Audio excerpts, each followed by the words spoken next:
¿Y si la solución al cambio climático estuviera flotando en una charca? ¿Y si el alimento del futuro no creciera en la tierra, sino en un tanque lleno de agua verde? Hoy te traemos una historia que empieza en el norte de España y acaba en Gales, con un protagonista inesperado, una alga microscópica que podría cambiar el mundo. Hablamos de contaminación, biocombustibles, cervezas, comida del futuro y hasta de estudiantes galeses. Todo a través de una mirada curiosa, científica y muy humana. Bienvenidos a la segunda temporada de La Hipótesis Perfecta.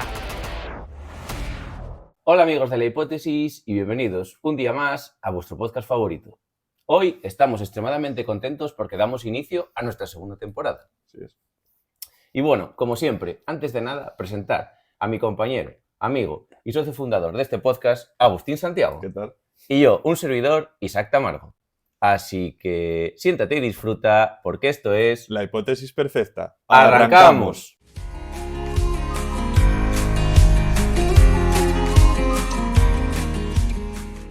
Y en el programa de hoy tenemos el placer de contar con otro amigo, con José Ignacio Gallo Peláez, profesor y investigador en la Universidad de Swansea, especialista en microalgas. ¿Qué tal, Ignacio? Bienvenido. Estamos encantados de que estés aquí. Muchas gracias por la invitación, tanto a Isaac como a ti, Agustín. Estoy encantado de estar aquí con vosotros y vamos a hablar un poco de qué son las microalgas y para qué sirven.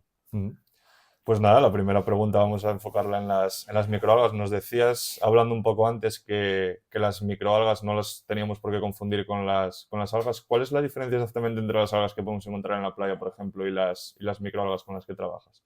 Pues como bien dice, las macroalgas son grandes, las puedes ver, están en la playa, están también en ríos, están también en muchos lugares que tú vas andando por ahí y las encuentras. Uh-huh. En el caso de las microalgas son microorganismos que son capaces de hacer la fotosíntesis y como son micro no se pueden ver a simple vista a no ser que hagan una explosión, que crezcan masivamente, y es lo que se denomina también las mareas rojas, que pueden pasar como pasó en La Manga, que luego pasa pues muchos desastres naturales que acaban matando a la fauna, acaban matando a los peces y acaban matando todo lo que hay ahí, que podemos luego indagar en cómo solucionar todo eso, pero las microalgas específicamente es cuando ves coloración en el agua, puede ser casi específicamente va a ser una microalga lo que vas a encontrar en esas aguas.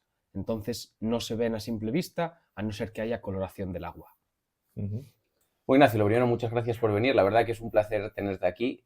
Da gusto coincidir con compañeros de profesión, bueno, amigos desde que éramos pequeños, y la verdad que es una pasada tenerte aquí, ¿no? Y yo te quería preguntar un poco, bueno, para los que no lo sepan, pues Ignacio y yo, bueno, tanto Agustín como yo, estudiamos juntos en Tineo, tanto en el colegio, luego en el instituto, luego Ignacio y yo hicimos la carrera juntos en Oviedo, entonces nos conocemos, pues eso, de toda la vida, ¿no? Y yo te quería preguntar un poquitín, ¿cómo surgió la oportunidad de pasar, pues eso, de la Universidad de Oviedo a la Universidad de Swansea? Cuéntanos un poquitín por qué decidiste enrolarte en ese proyecto. Pues fue todo un poco por fortuna y por, sin saber muy bien qué hacer, llegar ahí. Pero esto todo empezó casi cuando éramos guajes, que a mí siempre me gustó mucho la naturaleza, me gustó los animales, me gustó todo eso, y como buen persona que le gustan los animales, ¿qué carrera tienes que hacer? Biología o veterinaria. Y ahí estuve toda mi vida entre biología y veterinaria, pero al final me decidí por biología. Y cuando empecé la carrera, como otros invitados ya comentaron, tienes dos opciones: estudiar bata o estudiar bota, o ir por una o por otra.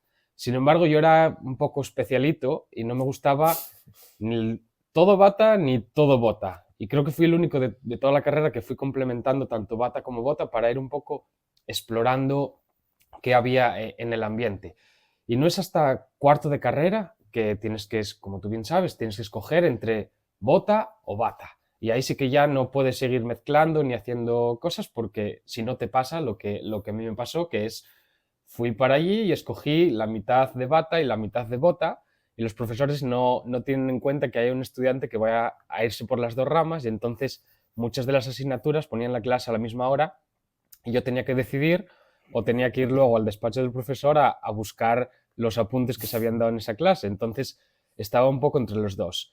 Y lo que acabé decidiendo fue porque en cuarto de carrera escogí microbiología industrial y me abrió un mundo que no se conocía, que es aplicar la biología a nivel industrial, a nivel de compañía, a nivel de aplicarla a que te dé un beneficio, a que saques un producto, a que puedas hacer algo con lo que habíamos estudiado todos los años. Y me picó un poco la curiosidad y empecé a investigar qué es la biotecnología, qué se puede hacer con ella, cómo funciona, básicamente qué hacemos. Sin embargo, cuando acabé la carrera no tenía tampoco muy claro qué máster quería hacer, a dónde podía ir o básicamente a qué me quería dedicar. Entonces, creo que fue la última semana que se cerraban las inscripciones de los másteres en la Universidad de Oviedo, que descubrí un máster que unía un poco esos dos mundos de interdisciplinaridad, que era la salud y el medio ambiente, que era el máster de biotecnología ambiental y la salud humana. Lo miré así un poco por alto y vi que me pedían inglés. Y yo, como la mayoría de biólogos, no estás acostumbrado a que te exijan hablar en inglés, estar en una conversación fluida en términos científicos, y dije, igual no puedo dedicarme a esto. Entonces lo pensé y hasta el último día no me decidí a aplicar al máster, porque no estaba muy seguro de mis cualidades en cuanto a hablar en inglés y a comunicarme en inglés. Y fue durante el máster que adquirí todas esas cualidades y al acabar el máster dije, voy a intentar buscar un trabajo en España. Pero como bien sabes, para trabajar en España necesitas mucha experiencia, muchos títulos, certificados en inglés, da igual que hubiese hecho el máster en inglés, todo el mundo quería certificados, todo el mundo quería una cosa y otra y al final no se conseguía ningún trabajo. Y el coordinador de nuestro máster me dijo, ¿por qué hay una beca Erasmus Mundus que lo que te hace es que te puedes aplicar a cualquier industria que quieras en Europa y durante un año te pagan una beca? Para ser sinceros, la beca no era muy grande, no era muy boyante, y entonces tienes que decidir un poco qué puedes hacer con ese dinero, a dónde quieres ir, y eché por toda Europa. Y lo que durante el máster exploré más fue la aplicación de microalgas en diferentes campos, porque como hablaremos, las microalgas se pueden aplicar a muchos productos, a muchos campos, a muchas industrias. Entonces busqué por toda Europa y en la Universidad de Swansea tenían un proyecto con microalgas y con digestión anaeróbica. Y resulta que yo mis prácticas de carrera, como bien dije, hice la especialización en microbiología industrial. Durante esas prácticas hice las prácticas aquí en Tineo en una empresa que hacían digestión anaeróbica y producían digestato. Para los no versados en el tema, ¿puedes explicar ahí con palabras sencillas a qué te refieres con estos términos? Pues la digestión anaeróbica consiste en usar normalmente desechos, pueden ser animales, pero también puede ser de la industria de los restaurantes o cualquier tipo de desecho. Lo pones en un reactor y mediante procesos fermentativos, hidráulicos y demás se produce biometano, que es una composición de metano puro, pero también tiene CO2 o ácido sulfúrico, pero principalmente es metano. Ese metano se puede, en un motor de combustión de metano, producir electricidad. Y por otro lado quedan los desechos de esa fermentación, que es el digestato. El digestato puede utilizarse como fertilizante orgánico, que lo que se hace es añadirlo a los prados de cultivo y básicamente a las plantas les gusta bastante más que un fertilizante inorgánico y básicamente se utiliza así. Eso es en términos de digestión anaeróbica lo que hacíamos. Entonces, esta digestión anaeróbica se unió a el cultivo de microalgas en la Universidad de Swansea con un proyecto europeo y yo eché ahí por si querían cogerme. Ellos no tendrían que pagarme ni tendrían que hacer nada y ellos pues encantados de tener una persona durante un año contratada sin hacer nada y exactamente por eso decidí irme a Swansea y no a otros destinos europeos porque tenía algo de conocimiento, se aplicaban microalgas, que era lo que yo quería aprender y por eso decidí Swansea. Además, porque tienen la lengua inglesa, era mucho más fácil que irse a Alemania y tener que aprender alemán, o irse a Francia y tener que aprender francés, y quería practicar y seguir formándome en el inglés. ¿Cómo se cultivan las microalgas? ¿Se quieren darle condiciones climatológicas especiales o en invernaderos? Pues las microalgas son a la vez muy sencillas y muy complicadas de hacerlo bien. Una microalga es una planta que no tiene ni raíces, ni tallo, ni hojas. pero al fin y al cabo es una planta. Como estudiamos en el colegio, hay plantas, hay células animales y células vegetales. Pues la microalga es una célula vegetal y como célula vegetal hace la fotosíntesis. Entonces, para hacer la fotosíntesis, ¿qué necesitamos? Necesitamos luz, necesitamos, en este caso, la microalga vive en el agua, necesitamos agua y necesitamos fertilizantes. Esos fertilizantes son nitrógeno y fósforo, principalmente. Y también necesitamos una fuente de carbono. Esa fuente de carbono puede ser el CO2. Entonces, mediante la fotosíntesis y con todos estos componentes, la microalga crece y crece en diferentes medios. Luego, dependiendo de la microalga, puedes utilizar pues, agua salada, agua salobre, agua dulce o diferentes combinaciones. Lo bueno que tienen las microalgas es que se adaptan muy rápido y tienen mucha plasticidad. Entonces, con estos componentes es con lo que tú puedes ir cambiando. Entonces, el CO2 puede ser un CO2 puro para ser una fotosíntesis pura, pero también puede ser un CO2 que puede venir de la industria. Los fertilizantes que decíamos antes son nitrógeno y fósforo. Ese nitrógeno puede ser un nitrógeno químico sintetizado en el laboratorio y el fósforo lo mismo. Sin embargo, los desechos que se producen en cualquier industria pueden ser ricos en ese nitrógeno o fósforo en diferentes tipos. Puede ser nitratos, puede ser amonio, puede ser otro tipo de nitratos y lo puedes usar también para cultivo de microalgas. Y luego, por último, la luz. La luz puede ser normalmente la luz solar, que es lo más barato porque no tienes que pagar electricidad, pero también se puede utilizar luces LED, fluorescentes o cualquier otro tipo. Y por último, lo que necesitas es el reactor. El reactor puede ser desde algo muy simple, que puede ser como un estilo piscina, que tú le pones burbujas, un poco más complicado, que les pones como unas aspas de molinos para que cree una corriente alrededor de la piscina y esas algas se muevan para que tengan contacto con la luz solar. O esos son los sistemas que se llaman sistemas abiertos. Son muy típicos en países cálidos, que simplemente los pones en el medio de la tierra, necesitas un terreno llano y ahí simplemente las echas y van a crecer. Pero luego también están los sistemas más complicados, que son los sistemas cerrados. Estos sistemas cerrados son, si los imaginas, como un radiador, pero de tubos de cristal que van para arriba y para abajo y pones una bomba que pones las microalgas circulando por dentro. Ahí tienen ventajas y desventajas cada uno de ellos, porque un sistema abierto puede venir un pájaro y contaminarte el agua, el viento puede traer contaminantes y son más frágiles en cuanto a qué se puede hacer con ellos. Los parámetros de control son más difíciles de controlar y en un reactor cerrado es mucho más fácil controlar todo eso. Pero en esencia, para cultivar microalgas solo necesitas agua, luz, un fertilizante y ya está. El CO2 es un suplemento que les gusta, no lo necesitas. Si pones una bomba de agua en un bidón, si pones en un bidón agua burbujeante y añades tus microalgas con el fertilizante, te van a crecer. Es algo muy sencillo. Lo que es difícil es hacerlo a nivel industrial y que tenga un rendimiento que sea económicamente viable. Y un poquitín en este contexto, ¿cómo dirías que está España a nivel internacional en el tema o en el contexto de microalgas? ¿Estamos bien posicionados? ¿Queda mucho por hacer? Y sobre todo, ¿cómo lo ves tú desde fuera? Pues España tiene un potencial enorme, es uno de los mejores países para cultivar microalgas. Sin embargo, debido a la economía que tenemos, ya como en casi todas las industrias, no explotamos todo nuestro potencial.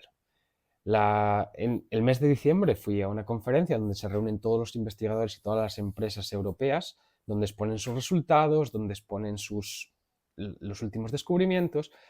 Y me resultó extraño ver que había muchísimas empresas y muchísimos investigadores de Portugal, que los tenemos al lado y estaban muy bien organizados, tienen unas ayudas muy bien organizadas, entre todos ellos colaboran, entre todos ellos sacan proyectos europeos de muchos millones. Y sin embargo en España, aunque sí que es verdad que se hacen muy bien las cosas en España, los investigadores y las empresas están progresando mucho, no es la masificación que hay en otros países en cuanto a cultivo de microalgas. En Reino Unido tenemos varias empresas y muchos proyectos en microalgas, financiados principalmente anteriormente por Europa, ahora más por el gobierno de Reino Unido, y los millones que se mueven son mucho mayores que los que se pueden conseguir en España. Entonces, los proyectos que se obtienen en Reino Unido, por ejemplo, hablamos de millones, y los proyectos que se encuentran en España hablamos de cientos de miles de euros, pero no llegan a millones. Si llegas a millones es porque es un proyecto ya en coordinación con Europa, en coordinación con otros sitios, pero no se explota el potencial. Si te pones a pensar, Reino Unido no tenemos luz suficiente, el tiempo es bastante malo, la temperatura fluctúa entre el día y la noche mucho, no son las condiciones perfectas para el cultivo de microalgas, y sin embargo en España tiene las condiciones perfectas, sobre todo en el sur y en la costa del Mediterráneo, que es donde están casi todas las investigaciones y empresas españolas, tienen muchas mejores condiciones para expandir sus empresas, expandir las investigaciones, y aún así siguen estando limitadas por el dinero y la economía que se mueve en España. Por tanto, uno de los problemas es las ayudas que se dan al fomento de la investigación en microalgas, ¿no? Bueno, de la investigación en general. Exactamente. Yo creo que las microalgas no es una excepción, es lo que pasa en España en general. No hay incentivos a producir mejor ciencia y a sacar mejores resultados con equipos más grandes, mejor equipamiento, mejores ayudas. Todo un poco engloba lo que está pasando en España. Esto no es nuevo para cualquier negocio, para cualquier sector, estamos todos iguales. Lo principal es cómo usamos esos recursos y cómo ayudamos a las empresas principalmente, porque la investigación se puede hacer igualmente con estudiantes de doctorado, con estudiantes de máster, podemos seguir sacando investigación. Sin embargo, si esa investigación no se traslada a las empresas y esas empresas no tienen el poder económico para expandirse, ya sea de una forma sencilla o una forma un poco con ayudas mayores o más grandes, estamos limitando un poco el crecimiento de la industria. Y por otro lado, también los equipamientos que se necesitan para el cultivo de microalgas son muy costosos, sobre todo si tu producto final lo quieres enviar a industria farmacéutica o industria cosmética. Entonces estamos hablando de que sí, producir un hoyo en el suelo y poner a cultivar microalgas es relativamente barato, pero aún así es costoso para una industria que empieza de cero. Ya no hablamos del reactor que os decía, que es cerrado. Podemos hablar de, por un reactor de 1000 litros, estar pagando unos 50.000 euros. Entonces, 1000 litros en sí no te producen suficientes microalgas para poder vender al mercado y sacar productos suficientes para que sea económicamente viable. Entonces, tienes que tener un reactor que sea a lo mejor 50, 100.000 litros. Entonces, eso ya se va a millones solo en un reactor.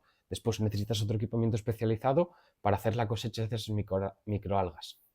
Entonces, eso todo necesita un incentivo económico que, si no se apoya desde la administración o desde inversores o desde diferentes puntos, es muy difícil para alguien que quiera empezar en microalgas ponerse a cultivar microalgas y sacarle un rendimiento económico que dure a largo plazo. Puedes hacerlo a corto plazo, pero a largo plazo, si no te siguen apoyando, no vas a ser capaz de continuar el negocio. Bajo tu punto de vista, ¿cuáles crees que son las potenciales aplicaciones más interesantes, por ejemplo, de la utilización de microalgas en un país como España, y luego también un poco a nivel, digamos, internacional? Pues hoy en día los países, los continentes que llevan todo el tema de microalgas es principalmente asiáticos. Los asiáticos, tanto Japón como China, son los mayores productores de microalgas del mundo. Estados Unidos está muy cerca porque una de las mayores empresas de microalgas se encuentra en Hawái, en Estados Unidos, y luego también hay mucho potencial en Oceanía. Sin embargo, en Europa en general, para no hablar en países concretos, en Europa tenemos todo el conocimiento de las microalgas, cómo se hace, hay muchísima investigación en cuanto a microalgas y aplicabilidad a gran escala. Y esta aplicabilidad a gran escala, simplemente, hoy en día, la mayor aplicabilidad se centra en 3 puntos: en producción para nutracéuticos, para industria alimentaria humana y para industria alimentaria de animales. Hay otros tipos de aplicaciones, que es la industria farmacéutica a menor escala, la industria cosmética y también bioremediación, todo lo que tenga que ver con eliminar residuos y hacer más economía circular. Pero principalmente estas 3 últimas son las que están creciendo más en los últimos tiempos, porque necesitamos ese rendimiento económico que decíamos. Pero hoy en día las mayores son las 3 primeras, que es alimentación animal y nutracéuticos. ¿Y qué aplicaciones específicas tienen en este caso las microalgas? Pues voy a centrarme en algunos ejemplos porque, como dije, hay muchas aplicaciones, pero me voy a centrar, por ejemplo, en la alimentación y en la alimentación animal. En la alimentación animal, por ejemplo, cuando compras un salmón en el mercado, ¿por qué tú piensas que el color de salmón es así? Pues normalmente el color de salmón antiguamente, cuando se captura en la naturaleza, ya viene con ese color característico anaranjado. Color salmón. Color salmón, exacto. Sin embargo, últimamente las capturas en la naturaleza están bastante limitadas porque hay problemas con la extracción de pescado. Entonces, la acuicultura está creciendo más y más. Si cultivas el salmón en acuicultura, no tiene color anaranjado, tiene un color así más bien grisáceo, más bien pálido. Como cuando lo cocinas, ¿no? Que queda un poco más... Exacto. Sería un pescado como cualquier otro.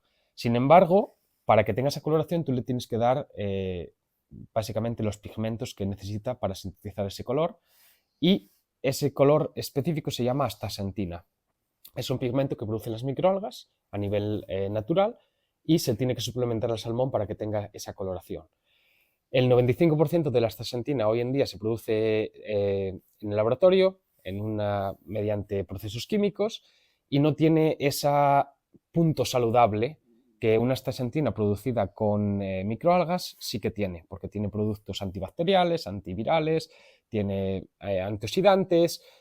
Entonces se le da al salmón y tiene mucha mejor salud, mucha mejor calidad que la astaxantina producida en un laboratorio. Y por otro lado, también tenemos para la alimentación humana. Las microalgas se componen principalmente de proteína, lípidos y carbohidratos. Dependiendo de la especie de microalgas o de cómo la cultivas, esos porcentajes varían. Pero, por ejemplo, en términos de proteína, la espirulina, que normalmente es la más conocida de todas, o clorela, son las que puedes encontrar más fácilmente en un supermercado en forma de tabletas, en forma de pastillas. Esas tienen un porcentaje de a lo mejor entre el 50 y el 70% de proteína. Me dirás, ¿y eso qué significa? Pues la soya, que es la que se produce para comidas que tienen más vegetarianas, comidas más veganas o dietéticas más veganas, tiene alrededor de un 30-40% de proteína. Y sin embargo, la extracción de soya o el cultivo de soya no es económica, no se hace de la mejor manera ni en países que están regulados, entonces están deforestando el Amazonas o produciéndola en lugares que están destrozando la naturaleza. Estas microalgas producen mucho más proteína, mejor calidad y no necesitas destrozar ni la naturaleza porque las puedes cultivar en sitios donde, por ejemplo, industriales que no se pueden utilizar para más nada porque están ahí. Entonces, esa proteína, además dirás, bueno, vale, pero me cuesta más producirla, pero ¿por qué es mejor? La mayoría de las microalgas tienen lo que se llaman aminoácidos esenciales y aunque las plantas también tienen sus aminoácidos esenciales, siempre les falta alguno, que en el caso de las microalgas sí, los tienen todos. Entonces, los aminoácidos esenciales son aminoácidos que el propio cuerpo no puede generar y por lo tanto los necesitas ingerir en tu dieta. Una persona que es vegana o vegetariana no puede a lo mejor consumir huevos o leche, que sí que tienen esos aminoácidos esenciales, no todos, como las microalgas, pero sí que los podrían consumir. Una persona vegana tendría que suplementarse o tendría que hacer otro tipo de complementación, que si utilizan proteína que viene de las microalgas, ya lo tienen. También, por ejemplo, hablamos de proteínas, lípidos y carbohidratos, en términos de lípidos. Seguro que habéis oído hablar del omega 3. Normalmente consumes el omega 3 y tu madre te dice, hay que comer pescado, porque eso viene bien para el sistema de los nervios, el sistema neurológico, el corazón, te funciona mucho mejor. Pero ¿por qué consumes pescado? El pescado no produce omega 3 de por sí, el pescado produce omega 3 porque consumen microalgas. Cuando están en el mar o cuando están en los ríos, consumen esas microalgas, se llenan de ese omega 3 y tú cuando comes el pescado, pues básicamente tienes omega 3 dentro. Si consumes tú la microalga, que es una pastillita o lo mezclas con tu comida, vas a tener ese omega 3 sin el problema que tiene hoy en día los pescados. Muchos de los pescados, seguro que habéis oído hablar, no comas del pescado, cuanto más grande es peor porque puede que tenga acumulación de mercurio. Entonces puedes tener problemas de ese mercurio Hoy en día las extracciones de pescado del mar se están limitando porque están las poblaciones decreciendo, entonces hay menos pescado también en el mar y se tira más de acuicultura. Entonces, ¿por qué no se consume la microalga directamente? Tienes los beneficios del omega 3 directamente en tu cuerpo y básicamente no tienes que ponerte en exposición a mercurio, a seguir la sobreexplotación, que no digo que dejéis de comer pescado, ¿eh? Hay que comer pescado, hay que comer de todo, pero si lo que buscas es suplementación de omega 3 porque tienes deficiencia o porque quieres cuidarte más o para problemas cardiovasculares, consume espirulina, consume clorela o consume el omega 3 producido con microalgas. Entonces, ahora que está muy de moda todo el tema de anti-aging, el anti-envejecimiento o digamos, el envejecimiento saludable, ¿tú recomendarías consumir, por ejemplo, estas proteínas u otras, o incluso, no sé, si las propias microalgas en las dietas? ¿O crees que, por ejemplo, eso dentro de unos años ya se va a consumir de una manera más, digamos, normal? Dependiendo del país en el que vayas, la microalga ya se consume de manera habitual. Por ejemplo, en países asiáticos ya la consumen de manera habitual porque tiene muchos potenciales beneficios a nivel saludable. Como decíamos, esto, el omega 3, la proteína o cualquier otra. Pero, por ejemplo, yo me estoy especializando ahora mismo en pigmentos. Y uno de los pigmentos en los que estoy especializándome se llama ficocianina. Ficocianina es un pigmento azul. Los pigmentos azules en la naturaleza no existen tan comúnmente como, por ejemplo, el verde, que lo encuentras en casi todas las plantas. Y este pigmento azul se extrae de espirulina, que es una microalga que es espiral, por eso se llama espirulina, y crece muy bien. Es muy fácil de crecer, crece muy rápido, y ese pigmento tiene propiedades antioxidantes, tiene propiedades anticancerígenas, se demostró, tiene propiedades... muchísimas propiedades saludables que simplemente suplementando con un 1% en tu dieta ya obtienes todas esas propiedades saludables. Además, el azul es algo muy raro de encontrar naturalmente. Entonces, crear alimentos que son visualmente atractivos para el ser humano hoy en día, que todo es trending, todo es redes sociales, producir helados de color azul, que ya existen en Italia, producir pastas de color azul, producir galletas de color azul o incluso cerveza, como podemos hablar después, que es lo que estamos ahora intentando producir con beneficios saludables de color azul, también es beneficioso para seguir incluyendo esto en lugar de tomarte una pastilla que parece que estás malito, que vas al médico y te tomas una pastilla y es un poco antinatural, intentar incluir estas microalgas dentro de tu propia comida. Y lo bueno de esto es que como tienen altos porcentajes en omega 3 o proteínas, no tienes que comerte como un filete entero. Tú puedes espolvorear esa espirulina por encima de tu comida y ya vas a tener todos esos beneficios. Entonces, no tienes que consumirla en grandes cantidades. Puedes incluirla en tu dieta normal simplemente espolvoreando por encima. Eso es como si hacemos una ensalada y en vez de echar un poco de orégano o nuez moscada tal, echas un poco de espirulina y ya estaría, ¿no? Exacto. ¿Cómo de accesibles son las microalgas? ¿Se pueden encontrar en cualquier supermercado o tienes que comprarlas en algún sitio especial? Ese es el gran problema, que no se produce lo suficiente como para que estén presentes en un mercado tradicional. Entonces, normalmente tienes que ir a tipo para farmacias o empresas especializadas o simplemente buscar compañía microalgas en tu ciudad, en tu zona, y seguro que ellos venden directamente. No se vende directamente al supermercado, pero vende la empresa directamente.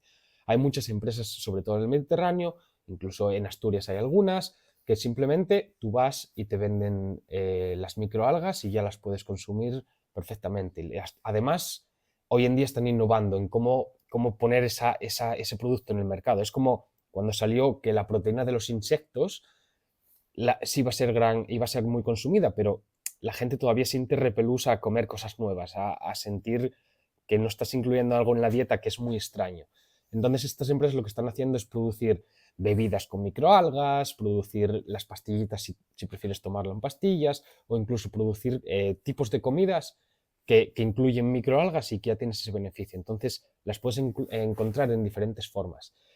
Hoy en día lo que se hace también es, si vas al supermercado y encuentras cualquier tipo de producto que diga saludable o de este tipo Bio. bio o algo así, si miras en la etiqueta, seguro que en alguno de ellos vas a encontrar extracto de espirulina, extracto de microalgas o microalgas en sí, que están a lo mejor en un 1%, pero eso ya simplemente con un 1% ya te va a servir. Bueno, andando un poco más en el conocimiento acerca, por ejemplo, eso de lo que me comentabas antes, ¿no? De las cervezas, digamos, que incluyen pues microalgas, ¿no? O proteínas derivadas de microalgas. ¿Tú crees que eso, por ejemplo, va a ser económicamente viable en los próximos años? Y sobre todo, ¿tú crees que los consumidores, que son sobre todo consumidores muy tradicionales, ¿no? Que llevan, pues yo qué sé, imagínate, toda la vida consumiendo los mismos tipos de cerveza o la misma manera de hacerlas, van a aceptar estas nuevas maneras, por ejemplo, de hacer cerveza? Eh, Eso es un tema que se está investigando, cómo se va a aceptar los nuevos productos en el mercado, en el cual no soy experto. Lo que sí que puedo comentar respecto a eso es cómo cultivamos las microalgas y por qué. Tú no puedes coger y decir, pues cultivo microalgas pues porque va a costar mucho en el mercado y voy a sacar mucho beneficio y no te vas a hacer rico. Lo que tienes que pensar es para qué quiero producir esa microalga, cómo la quiero producir y qué voy a hacer con eso. Entonces lo que estamos haciendo, por ejemplo, ahora estoy en un proyecto que se llama Algae Brew, en el que estamos trabajando con cerveceras. Hay diferentes compañías y diferentes empresas. Principalmente estoy trabajando con la Universidad de Swansea y la Universidad de Dublín. Y lo que pensaron es la industria cervecera, que está creciendo mucho, sobre todo en Reino Unido. Hay mucha industria cervecera de pequeña y mediana escala, que es la que producen a lo mejor en un bar, la que producen en pequeña escala. No es empresas muy grandes, aunque también trabajamos con ese tipo de empresas. ¿Y qué pasa con esas empresas? Esas empresas producen cerveza, pero también producen un cierto tipo de desecho. Producen aguas residuales, producen una cosa que se llama spent grain, que es la cebada, el cereal que se utiliza para la fermentación, para sacarle los azúcares. Una vez les traen los azúcares para hacer la fermentación, eso se queda ahí. Tradicionalmente, esos cereales, una vez fermentados y sacado el azúcar, se utilizan para alimentación animal. Sin embargo, ¿qué beneficio económico sacas de eso? Pues normalmente los productores tienen que darlo gratis o a un valor muy barato porque es desecho para ellos. Y luego también producen CO2, la fermentación produce CO2. Y aunque no sea a gran escala, porque no es una industria del carbón, no es una industria que produzca mucho CO2, sí que hoy en día se está limitando mucho la producción de CO2 y quieren también reutilizarlo. Entonces pensamos, ¿cómo podemos utilizar todo eso, unirlo a microalgas y que salga algo nuevo? Que se aplique la economía circular que hoy en día está muy en boca de todo el mundo. Entonces lo que hicimos fue, este proyecto lo que se centra es, instalamos un reactor al lado de la compañía cervecera y utilizamos el CO2 que se produce en la fermentación de la cerveza para cultivar microalgas. Las aguas residuales, como habíamos dicho anteriormente, son fuente de nitrógeno y fósforo, pues las utilizamos para cultivar microalgas. Y el proceso de cultivo de microalgas te produce una biomasa, que esa biomasa la podemos utilizar para fertilizantes, para cultivar esos cereales que se van a utilizar en la producción de cerveza. Podemos utilizarlos también para suplementación animal o podemos extraerle esos pigmentos para producir nuevos productos, que puede ser en este caso, vamos a intentar producir una cerveza azul, pero también si tenemos más pigmento del que necesitamos, podemos incluirlo en otro tipo de comidas, en otro tipo de bebidas, hacer zumos, hacer lo que queramos. Y básicamente utilizamos todos esos desechos que se producen en la industria cervecera para crear un nuevo producto. Que luego al final ese producto no funciona en el mercado, no pasa nada, porque tenemos otras vías de comercialización, tenemos otras vías de utilizar el producto. Ese producto, si se utiliza como colorante en alimentación, la pureza no tiene que ser muy alta. Pero podemos incluso purificarlo mucho más para venderlo a la industria farmacéutica. Y la industria farmacéutica lo utilizan para marcado de células, lo utilizan en los antígenos, en diferentes tipos como marcaje. Entonces, no es solo un producto que sea destinado a una creación de la cerveza azul. Es un producto que lo puedes utilizar dependiendo del mercado, lo puedes vender a un sector, a otro, y el beneficio es que te deshaces de todos esos desechos. También me dirás ahora, ¿me voy a beber una cerveza que está producida con desechos? Ahí está el punto. Esos desechos no se llaman desechos, se llaman productos secundarios. Si hablamos de desechos, cualquier desecho humano o desecho básicamente basura que lo utilicemos en las microalgas no puede ser destinado a alimentación animal. Entonces, para todo el mundo que estuviera pensando, me voy a comer algas que están crecidas en basura, no vas a comer nunca algas que están producidas en basura porque hay unos controles muy específicos, que no tengas ni metales pesados, ni ninguna bacteria nociva, ni toxinas, porque algunas microalgas pueden producir toxinas, ni nada que pueda hacerte daño a ti como consumidor. Entonces, la legislación limita muchísimo también, que podremos hablar luego, limita muchísimo el cultivo de microalgas, pero también hace un beneficio de que estás seguro de que cuando vas a comerte microalgas están producidas de la manera más segura y más saludable para ti. Otros de los proyectos en los que trabajaste fueron basados en la bioremediación, ¿no? Que antes nos comentabas que las microalgas se nutrían de CO2, entiendo que van por ahí los tiros. Trabajé en varios proyectos. En cuanto a remediación, tengo dos que podemos hablar. Uno es el digestato que hablamos al principio y el otro es el CO2 industrial. El digestato, para hacerlo rápido, en casi toda Europa, como los agricultores o los ganaderos sabrán muy bien, están limitando mucho el usar los desechos animales para abonar el campo. Entonces, dependiendo de cuántos desechos animales produzcas y qué extensión de terreno tengas, te limitan más o te limitan menos. Entonces se creó esta industria que se llama digestión anaeróbica, que lo que utilizan es esos desechos para producir biogás y al final producir electricidad de forma verde y tener mayor electricidad, y por el otro lado producir los biofertilizantes. Pero esos biofertilizantes también están limitados. Y están limitados en unas zonas que se llaman zonas de nitratos vulnerables, creo que es la traducción directa. Y esas zonas, por ejemplo, te limitan muchísimo a la hora de utilizar esos desechos, tanto el digestato como los desechos animales, en tu terreno. Entonces lo que pensamos es, ¿por qué no utilizamos ese digestato que se produce en esta digestión para el cultivo de microalgas? Las microalgas al final pues, son plantas, van a consumirlo igual que un cultivo de cereal o de maíz o de lo que sea. Entonces cultivamos esas microalgas y lo que hicimos fue producimos esos fertilizantes o producimos alimento animal. Alimento animal para darles a las vacas, a los cerdos o incluso a pescados, que esos animales se alimentan de las microalgas, a su vez producen los desechos que producen, los utilizamos para producir electricidad y cerramos esa cadena. Sin embargo, como bien dije antes, la legislación nos pone ahí un impedimento.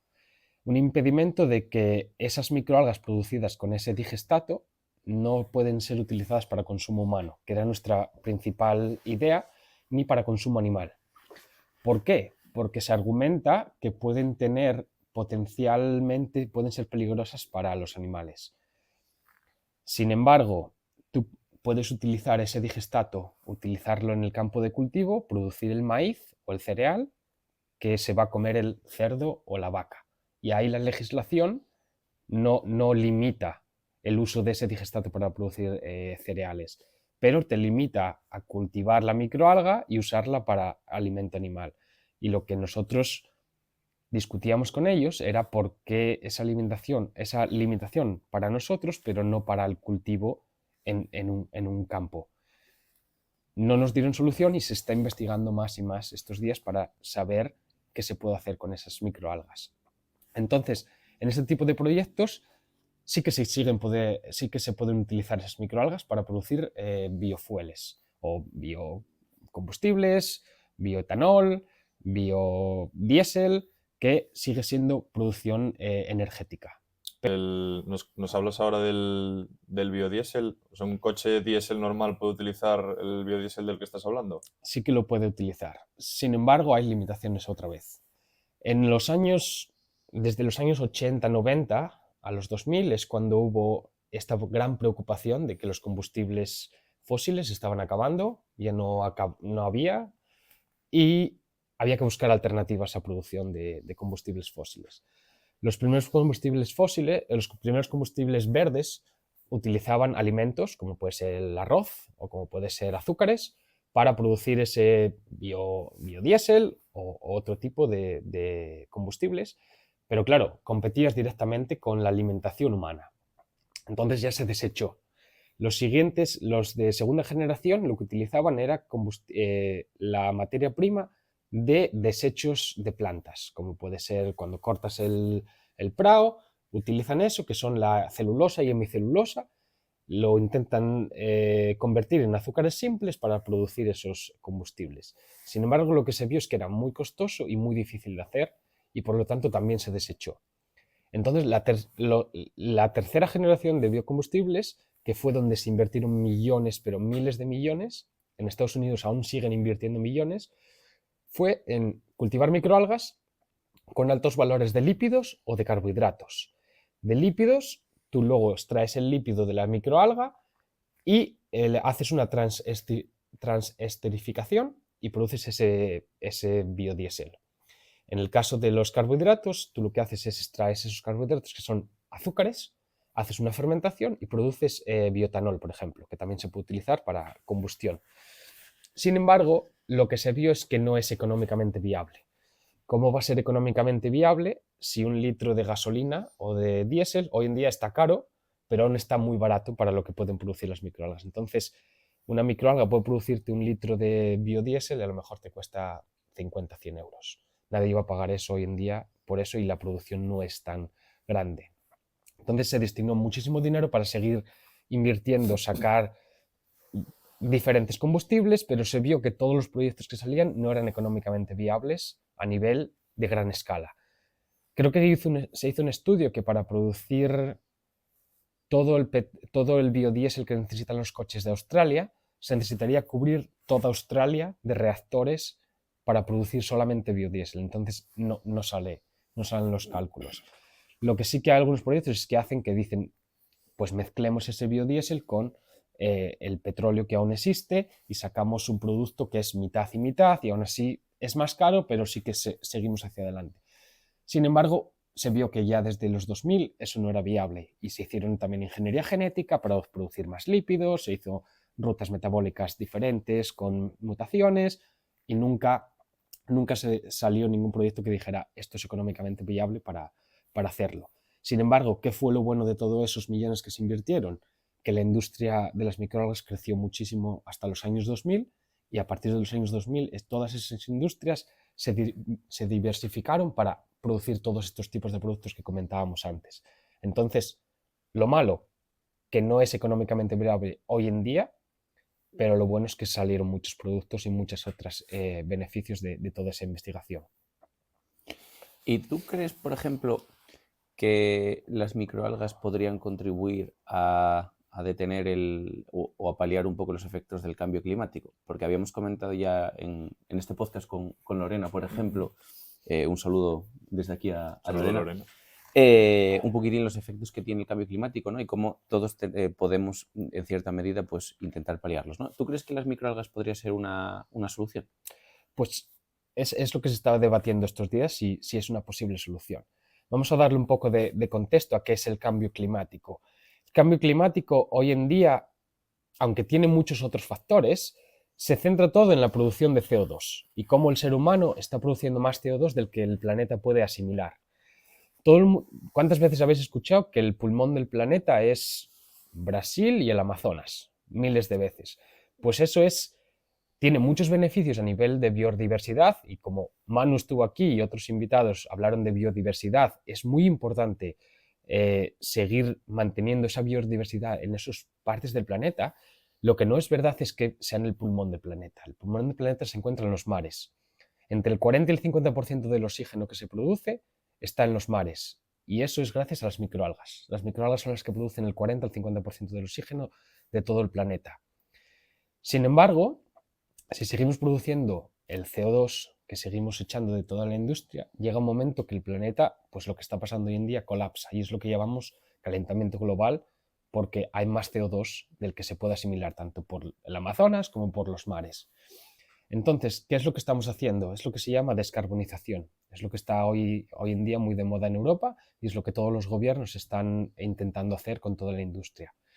Hay industrias que, por mucho que quieras, no se pueden descarbonizar. Por ejemplo, aquí en Asturias, la producción de acero es muy difícil que hagas un acero limpio. Y aunque hay tecnologías como puede ser el hidrógeno o como puede ser más limpias, aún así todavía se sigue emitiendo CO2. Pues nosotros, como en Swansea, toda la biología que hacemos en cuanto a microalgas es todo aplicado y es lo que nos diferenciamos del resto de universidades, tanto de Europa como de Reino Unido. Nuestras instalaciones son las más grandes de Reino Unido en términos de investigación para microalgas. ¿Y por qué son las más grandes? Porque las utilizamos en escenarios reales. Y uno de estos proyectos es la captura del CO2. Esto en muchas industrias es producto que es contaminante, que no lo quieren y que no saben lo que hacer con él. Entonces, hay varios proyectos. El más grande que hicimos se llama RISE Project, que lo que se hace es reducir esas emisiones. Es como hablábamos antes, es imposible eliminarlas por completo. Si las quieres eliminar por completo, las facilities o el emplazamiento que necesitas para poner todos esos reactores va a ser mucho más grande que la empresa en general, porque la empresa produce mucho CO2, entonces es imposible. Lo que intentamos hacer es, diferentes tecnologías, reducir esos niveles a lo máximo posible. Entonces, el proyecto RISE, lo que hicimos fuimos a una industria que purifica el níquel, ellos extraen el níquel, lo traen hasta Reino Unido y en Reino Unido, por un proceso de monóxido de carbono, carbonos y demás, lo que hacen es eliminar todos los residuos y quedar níquel puro. Y en el proceso de la purificación del níquel se produce un CO2 que es súper puro, que en comparación con otras industrias como puede ser la del carbón, en la industria del carbón es mucho más difícil porque no solo tienes el CO2, tienes ácidos, tienes muchas otras cosas que las partículas de la quemación del carbón están ahí. Entonces, eliminar todo eso es muy, muy difícil. Pero en esta industria, el CO2 que se produce es puro. Es como si lo sintetizas en el laboratorio, sale puro. Entonces, lo que hicimos, construimos 2 reactores de 10.000 litros cada uno y les inyectamos el CO2 directamente. Entonces, un porcentaje muy alto de la producción del carbono que se producía en la industria iba para nuestros reactores. Cultivábamos las microalgas durante todo el año y al final teníamos un producto, que es la biomasa de las microalgas. Y a partir de ahí viene otro nuevo objetivo, que es qué hacemos con esas biomasa. Lo primero que tuvimos que hacer es comprobar que ahí no hay metales pesados, que no hay nada que produzca algo que sea malo para la salud. Lo hicimos y salió que es nada, porque claro, estamos usando el CO2 que es muy puro, entonces no había ninguna diferencia. Y lo segundo es, producir en Reino Unido es muy caro. El suelo es caro, los salarios son altos y no tenemos mucha luz para el cultivo de microalgas. Entonces tienes que suplementarlo con luces fluorescentes, paneles LED, diferentes tipos. Producir 1 kilo de microalgas en Reino Unido nos andaba costando unos de 100 a 200 euros el kilo. Eso lo pones en el mercado y ¿quién te va a comprar 1 kilo de microalgas por esa cantidad? Entonces, lo que tenemos que hacer es buscar productos que tengan un alto valor para que haga que nuestro método sea económicamente viable. Entonces, lo que hicimos fue centrarnos en extracción de pigmentos. Entonces, lo que hicimos fue extraer la ficocianina, que es de color azul, ficoritrina, que es de color rojo, y ahora estamos extrayendo carotenoides, que son de color naranja. Y con estos podemos hacer que nuestro producto sea económicamente viable. ¿Por qué? Por ejemplo, te voy a dar unos números. En relación a la ficocianina, 1 kilo de ficocianina cuesta alrededor de 100.000 euros. Entonces, si producimos 1 kilo de biomasa, tenemos alrededor de unos... déjame hacer el cálculo, son un 10% de la biomasa es pigmento. Entonces, de 1 kilo tenemos alrededor de 100 gramos. Si 1 kilo cuesta 100.000 euros, 100 gramos cuestan alrededor de 10.000, si no me bailan los cálculos. Entonces, si haces los cálculos y te sale económicamente viable, ya ves que si producir el kilo nos cuesta 100, 200 euros y lo vendemos a 10.000 o 100.000, pues los cálculos te salen. Puedes pagar salarios, puedes pagar el suelo, puedes pagar todo la industria, entonces eso es lo que nos centramos. Pero el mayor beneficio es que utilizamos desechos, que no son desechos para otras industrias, para nosotros producir esas microalgas y sacar un beneficio económico. Que de lo contrario, el CO2 iría a la atmósfera, aumentaría el calentamiento global y al final no sacarías tampoco nada. Nos comentabas también que estabas haciendo, bueno, ya lo sabíamos que estabas haciendo un doctorado. ¿Cómo aplicas todo este conocimiento y tu experiencia con las microalgas en este doctorado? Pues en mi doctorado es un doctorado industrial que lo que tengo que hacer es trabajar con industria y con la universidad. Entonces, como dije antes, toda nuestra investigación es aplicada. Entonces, mi doctorado está enfocado en lo que justamente acabamos de hablar, en utilizar el CO2 industrial en Reino Unido y que sea económicamente viable. Entonces, como dije antes, un reactor cerrado cuesta miles de euros, unos 50.000, pero pueden ser 100.000. Entonces, lo que pensé es, ¿cómo puedo hacer un reactor que tenga las mismas características que estos que puedo comprar, pero hacerlo mucho más barato? Entonces, lo que pensé es las típicas cubas de agua que se utilizan para el regadío, que son blancas, que pueden ser Sí. de otros colores también. Entonces compré uno de estos, le hice un agujero en la tapa de arriba, lo vacié entero y le puse una estructura de metal que le puse paneles con luces LED. Y en el fondo le puse aireación y le puse unas tuberías para mantener la temperatura, porque las microalgas no pueden tener unos cambios de temperatura muy, muy bruscos, si no se mueren. Entonces lo que hice fue poner todo eso ahí dentro, hacerlo todo automático para que nadie pueda, básicamente sea muy fácil de operar, y le reduje entre 5 y 10, entre el 5 veces menos cuesta que hacerlo, que comprarlo, básicamente. Entonces, mi reactor, digamos, en números brutos, cuesta alrededor de unos 10.000 euros y si lo vas al mercado por el mismo volumen, cuesta unos 50.000 euros. Entonces, reducir el coste de la producción de las microalgas y reducir el coste de estos reactores puede hacer que mucha más gente de otros campos esté interesada en incluir esto. Por ejemplo, este reactor lo podemos poner en cualquier industria. Podemos llevárselo a un agricultor que lo ponga en su ganadería y con los desechos de los animales que puedan producir, alimenta las microalgas y luego esas microalgas las puede utilizar para hacer biofertilizantes o bioestimulantes, que tienen muchos más beneficios que otros tipos de estimulantes que hay en el mercado. Podemos utilizar este cubo y ponerlo en una industria y hacer la captura de CO2, producir las microalgas y sacar otro producto. Podemos utilizarlo en cerveceras, podemos utilizarlo en cualquier sitio que necesiten producir microalgas y además no está específico para un sector.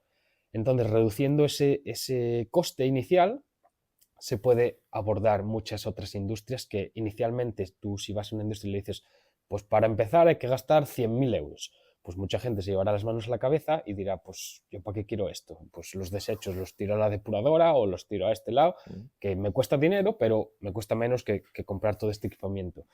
Entonces, eso es lo que estoy haciendo una parte de mi doctorado y la otra es buscar diferentes especies de microalgas junto con una compañía para que esas microalgas chupen ese CO2 mucho más eficiente y a muchas mayores cantidades que cualquier otra microalga que puedes encontrar en cualquier sitio.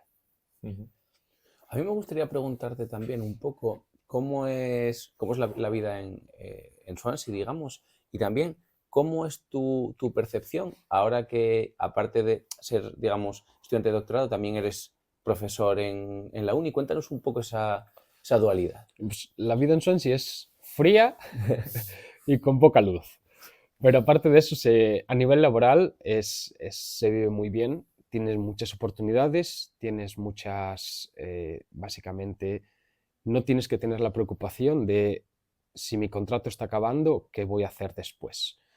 Lo malo es que en Reino Unido el paro no existe o si existe no te pagan como vives en España. Entonces, pero tienes la ventaja de que sabes que vas a tener trabajo siempre.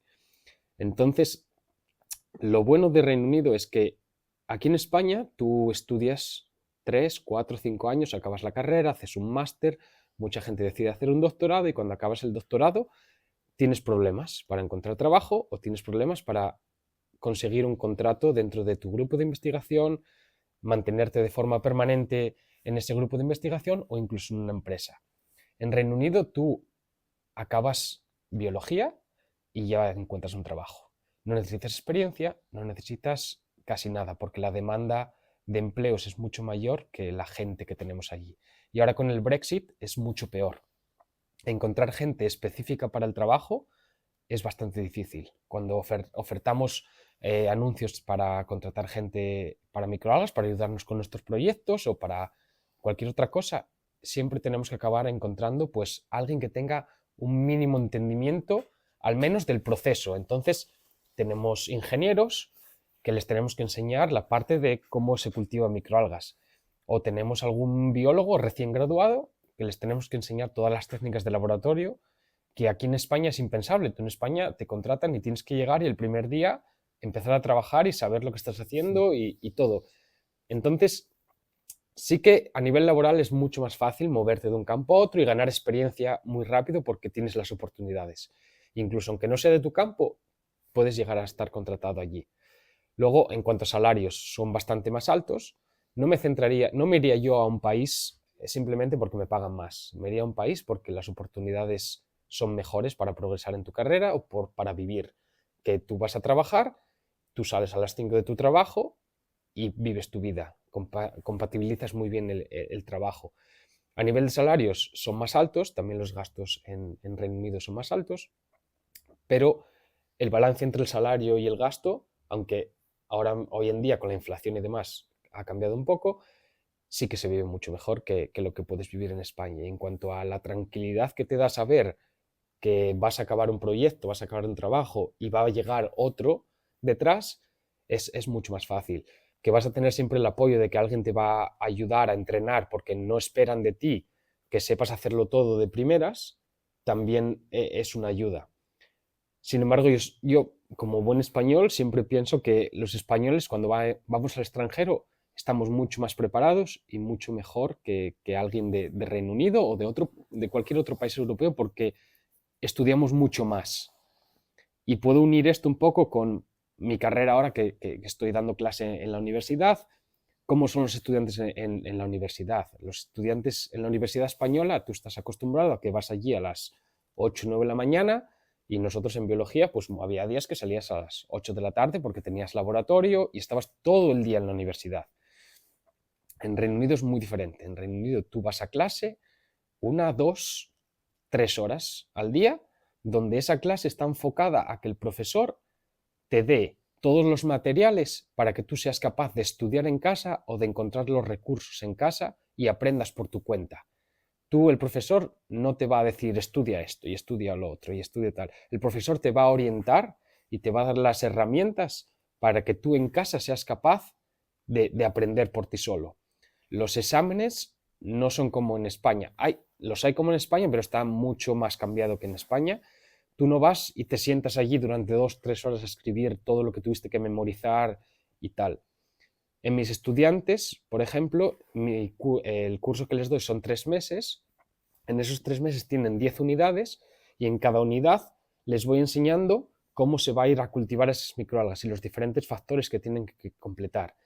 Y mi examen consiste en, ellos tienen que diseñar una planta de microalgas desde cero, diciéndome los pros, los contras, cómo va a ser económicamente viable, qué tipo de producto van a sacar, y todo eso no tienes que memorizar nada. Lo que tienes que saber es, vale, tengo que utilizar esta microalga porque es la perfecta que yo quiero para producir este producto y necesito este reactor porque el otro no me vale porque tengo que saber que esto y lo otro. Entonces es mucho más aplicado que lo que puedes tener en España. En España tú acabas y el día siguiente del examen te dicen cualquier cosa y ya no te acuerdas o ya no sabes qué hacer con ese conocimiento que tienes ahí, que a lo mejor en el futuro, cuando trabajas en ese campo, sí que lo puedes un poco entender y tienes la base teórica, pero la práctica no se une a esa teoría. Realmente es empollar lo que viene en el libro sin entenderlo, simplemente para soltarlo en el examen y luego el día siguiente Es simplemente, otra es la diferencia mayor que veo, que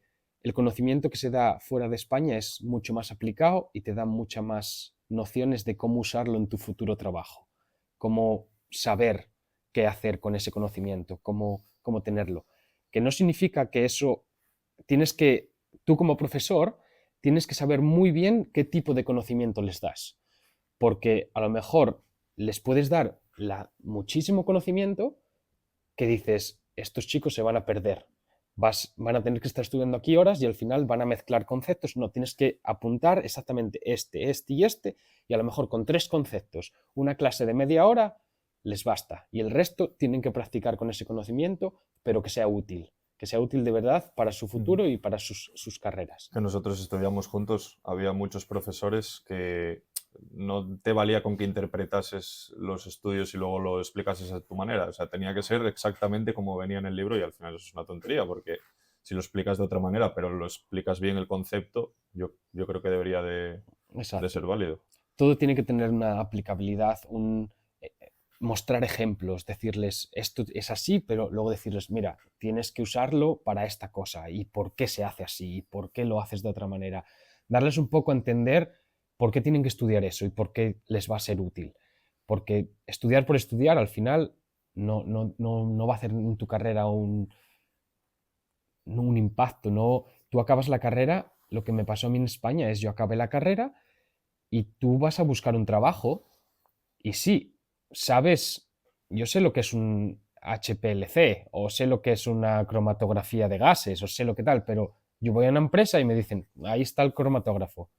Yo no sé ni qué botones apretar, no sé ni sé cómo funciona teóricamente, pero nunca lo vi en la vida real, no sé cómo funciona eso. Entonces, en Reino Unido es todo mucho más aplicado. Tú haces teoría, haces práctica, lo que haces en la teoría lo aplicas en la práctica, lo que haces en la teoría, el examen está enfocado a que sea aplicado, todo es mucho más sencillo para ellos y tienen muchas más horas libres. Entonces pueden trabajar, porque hay trabajos, pueden trabajar, pueden compatibilizar estudios con deporte, pueden hacer, no sé, estar más con la familia, pueden hacer muchas más cosas que en España es enfocado a estar en la universidad sentado escuchando a un profesor. Bueno, pues nada, ya te vamos despidiendo. Muchas gracias por la entrevista, la primera de varias, esperamos. Ha sido un placer que vinieses a la entrevista. Luego ahora tomaremos algo. Seguro. Y habrá que ir a comer. Y habrá que ir a comer también. Y nada, nosotros solemos pedirles a los invitados que sugieran a alguien para que pueda venir al programa. ¿Pensaste en alguien que creas que pudiese venir? ¿Qué te gustaría? Tengo mucha gente en la cabeza porque tenemos amigos en toda biología, en muchos campos, pero creo que en ciencia la mujer tiene que ser más visible, la mujer tiene que estar más relacionada con la divulgación y con aparecer en todo tipo de medios. Y creo que necesitáis más mujeres en el podcast. Entonces, tengo varias en mente, entonces las otras que me perdonen, pero creo que Lara Naves, que está trabajando en biodiversidad, está trabajando con animales muy parecido a lo que hizo Manu, pero a la vez muy diferentes. No son animales de la península, son animales de fuera de Europa y de fuera de España. Entonces creo que os puede dar un poco una visión de cosas guapas de lo que hay fuera por ahí, qué tipo de animales se está investigando, que hacen cosas muy, muy interesantes y que os dé una perspectiva de qué hace la mujer en ciencia y cómo se puede desenvolver ella y cómo lo hace, que seguro que lo hace muy bien. Pues nada, la Bueno, contactaremos, estás Sí, invitada. sí. Y Nada, Lara, ya sabes, ahora tienes que venir. Te nomino Ignacio y tienes que venir. Así que nada, bueno, por nuestra parte eso, darte las gracias por venir. La verdad que siempre es un placer tenerte aquí, ya sea en el podcast o vamos, en Tineo, y pasar tiempo contigo, que la verdad que desde que te fuiste, pues eso, nos vimos ya menos veces, pero siempre es un placer. Es como si el tiempo no pasase. Cada vez que estamos juntos es como que el tiempo se detuvo y empieza a correr otra vez. No, entonces nada. Y estás igual, además. Sí. Bueno, está más fuerte, ¿eh? Mejor. Más fuerte. Bueno, muchas gracias por invitarme al podcast. Espero que haya quedado entretenido para todos. Seguro que sí. Si alguien necesita algo más, me puede contactar. Y como hablamos al principio, las oportunidades en España no son a veces las mejores, sobre todo para recién graduados. Y que no se desanime la gente porque no encuentran su primer trabajo, porque no tienen suficiente experiencia, porque me acuerdo cuando me decían que yo hablaba mal inglés, que nunca sería capaz de hablar bien en inglés. Me acuerdo que en el colegio nos decían, tanto a mí como a Isaac, que cuando decíamos que queríamos ser biólogos, nos decían, esa carrera hay que estudiar mucho y vosotros no vais a valer para eso. Y al final pues estamos, tanto Isaac como yo, en ciencia, en biología. Yo estoy en un país que se habla inglés, no tengo problemas con el inglés. Y toda esa gente que te dice no hagas esto porque no hay trabajo, no hay oportunidades, no hay nada, tú haz lo que quieras. Que si haces lo que quieras y estás apasionado por lo que haces, siempre vas a encontrar el trabajo, la oportunidad o lo que necesites.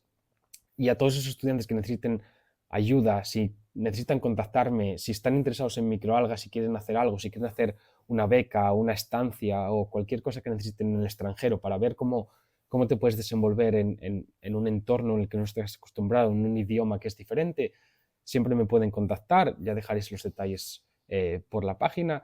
Me pueden contactar y podemos hablar y ver cómo se pueden hacer las cosas o cómo podemos ayudar. Perfectísimo. Pues nada, no vamos a decir nada para no No estropear ese estropear momento. lo que acabas de decir y nada, muchas Muchas gracias y nos vemos muy pronto. Nos vemos pronto.